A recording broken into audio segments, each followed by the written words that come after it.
அனைவருக்கும் வணக்கம். தேனி மக்களே, எல்லாரும் சிறப்பா இருப்பீங்க நம்புறேன். நான் உங்களோட ஈரோடு மகேஷ்.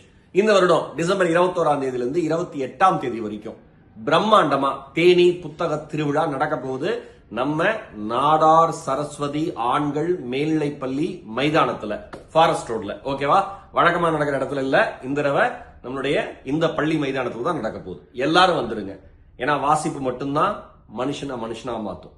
வாசிப்பு மட்டும்தான் நம்மை நமக்கு யார் என அடையாளம் காட்டும். அதனால அனைவரும் வாங்க, உங்க அறிவு பசியை தீர்த்துங்க. என்னோட அன்பான வேண்டுகோள், குடும்பத்தோடு வாங்க. குழந்தைகள் இருந்து அவசியம் கூட்டிட்டு வாங்க. அவர்களுக்கு ஒரு புதிய உலகத்தை புத்தகங்கள் மட்டும்தான் திறந்து காட்டும். தயவு செஞ்சு கூட்டிட்டு வாங்க. இந்த புத்தக திருவிழாவில் நிறைவு நாள்ல டிசம்பர் 28ஆம் தேதி நானும் என்னோட டீமும் வந்து வழக்கம் போல உங்களை சிரிக்கவும் சிந்திக்கவும் வைக்க தயாரா இருக்கும். வந்துருங்க. என்னோட சூப்பர் சிங்கர்ல இருந்து ஏகப்பட்ட பேர் வர போறாங்க. அறந்தாங்க நிஷாக்கா வர போறாங்க. இன்னும் ஏகப்பட்ட என்டர்டைன்மெண்ட் இருக்கு. ஓகேவா? எல்லாரும் வாங்க. புத்தகங்களை கொண்டாடுவோம், அறிஞர்களை கொண்டாடுவோம், வாசிப்போம், வளர்வோம். நன்றி. வெளியீடு உங்கள் செய்தி மக்கள் தொடர்புத்துறை.